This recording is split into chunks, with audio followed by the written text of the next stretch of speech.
दूरी पर रखे सोफे पर बैठ जाती है और अपना सिर पकड़कर रोने लगती है।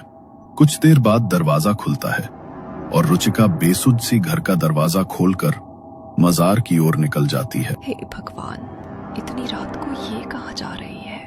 बीना भी दौड़कर रुचिका के पीछे पीछे मजार पर पहुंचती है। वहां उसे रुचिका जमीन पर गिरी हुई दिखाई देती है। किसी तरह बीना रुचिका को घर लेकर आती है और उसके कमरे में लिटा देती है। इसका मतलब वो काला साया अभी भी इस घर को छोड़कर गया नहीं है। बस बहुत हो गया। आज ही मैं रुचिका के पापा को सारी बातें बताकर ये घर खाली करने को कहती हूँ। बहुत बड़ी गलती कर दी जो हम लोग इस घर में रहने आ गए। मनहूस है ये घर और वो मजार भी। कुछ देर तक रुचिका के सिरहाने बैठने के बाद अब बीना की पलकें नींद से भारी होने लगी। अगली सुबह जब रुचिका की नींद खुली, उसका पूरा शरीर दर्द से टूट रहा था, लेकिन इस समय वो सबसे ज्यादा इस बात के लिए परेशान थी कि उसकी माँ अभी तक नींद से नहीं जागी थी। माँ, तुम मेरे कमरे में कब आई? तुम तो रात को अपने कमरे में सोई थी ना? और इतनी देर हो गई, अभी तक तुम्हारी नींद नहीं खुली? रुचिका अपनी माँ को जगाने की कोशिश कर रही थी, लेकिन बीना के शरीर में कोई हलचल नहीं थी। माँ, क्या हुआ? कुछ बोलो ना। रुचिका ने कई बार माँ को हिलाने की कोशिश की, लेकिन माँ आंखें खोलकर बस रुचिका को एकटक देख रही थी। अपनी जगह से 1 इंच भी हिल पाने की ताकत उनके अंदर नहीं बची थी। बीना ने बोलने की कोशिश की तो उनका मुंह टेढ़ा हो गया और उनके मुंह से लार गिरने लगी। ये क्या हो गया माँ? रात तक तो आप बिल्कुल ठीक थी, अभी क्या हुआ? अब मैं क्या करूं? कहाँ जाऊं? रुचिका अपने भाई को फोन मिलाती है और उसे माँ की हालत के बारे में बताती है। तू घबरा मत, पहले अस्पताल में फोन करके एक एम्बुलेंस बुला ले। मैं भी घर आ रहा हूँ, माँ को अस्पताल ले जाएंगे, सब ठीक हो जाएगा। रुचिका जल्दी ही माँ को अस्पताल लेकर जाती है, जहाँ डॉक्टर उसे बताते हैं कि उसकी माँ को लकवा मार गया है और उनके ठीक होने की संभावना लगभग ना के बराबर है। पूरे 2 दिन अस्पताल में बिताने के बाद दुखी मन से रुचिका और सुधीर माँ को घर ले आते हैं। बस बहुत हो गया भैया, आखिर कब तक हम सब कुछ देखकर भी अनजान बने रहेंगे? मुझे लगता है कि अब समय आ गया है कि हमें पापा को सब कुछ बता देना चाहिए। जो कुछ भी हो रहा है ना, इस मनहूस घर की वजह से ही हो रहा है। हमें ये घर जल्द से जल्द खाली कर देना चाहिए।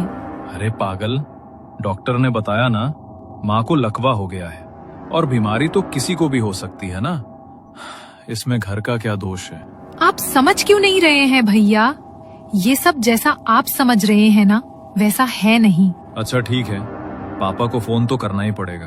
माँ की ऐसी हालत है, उनको बताए बिना तो वैसे भी काम नहीं चलेगा। सुधीर अपने पिता को फोन लगाता है और माँ की तबीयत के बारे में बताता है। अरे बेटा, ये सब कैसे हो गया अचानक?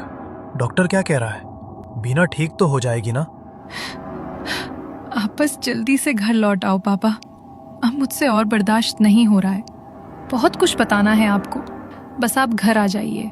अरे बेटा, हिम्मत से काम लो। मैं पूरी कोशिश करूंगा कि जल्दी से जल्दी आ सकूं। तब तक अपना ख्याल रखना। अगले 2 दिन रुचिका और सुधीर के लिए बहुत ही तकलीफ में गुजरे। माँ को ऐसी हालत में देखकर दोनों पल पल तड़प रहे थे। तीसरे दिन शाम के समय रुचिका का फोन बजता है। हाँ पापा, हो गया सब इंतजाम। आप कब आ रहे हो? बेटा, पता नहीं क्या हो रहा है मेरे साथ। मेरा पासपोर्ट ही नहीं मिल रहा है। अभी मैं नहीं आ पाऊंगा। फिलहाल तुम दोनों को ही सब संभालना पड़ेगा। रुचिका, ऐसा लग रहा है मनहूसियत हमारे पीछे पड़ गई है। अब तो मुझे भी लगने लगा है कि शायद ये मकान ही मनहूस है। मैं अपने दोस्तों से बात करता हूँ, अगर कोई घर किराए के लिए मिल जाए तो हम लोग माँ को लेकर उधर शिफ्ट हो जाएंगे। सुधीर अपनी बाइक लेकर मकान ढूंढने के लिए निकलता है। कुछ देर बाद रुचिका के पास फोन आता है। मैडम, ये सिटी रोड पर एक एक्सीडेंट हुआ है, आपका नंबर मिला है। अगर आपके जानने वाले हैं तो आप हॉस्पिटल आ जाइए। एक्सीडेंट का नाम सुनकर रुचिका बदहवास होकर रोती बिलखती अस्पताल पहुंच जाती है।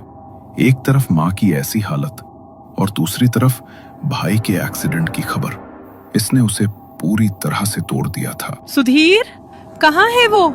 क्या हुआ मेरे भाई को? आप शांत हो जाइए। एक्सीडेंट हुआ था लेकिन ज्यादा चोटें नहीं आई हैं। फिलहाल पैर में माइनर फ्रैक्चर है। कुछ दिनों तक बिस्तर से नहीं उठ पाएंगे। आपको ध्यान रखना होगा। नर्स की बात सुनकर रुचिका की जान में जान लौट आती है। वो बदहवास सी भाई के पास पहुंचती है और सुधीर को गले लगाकर जोर जोर से रोने लगती है। हमने किसी का क्या बिगाड़ा है भैया? ये सब हमारे साथ ही क्यों हो रहा है? घबरा मत, मैं ठीक हूँ। चल घर चल, माँ अकेली होगी।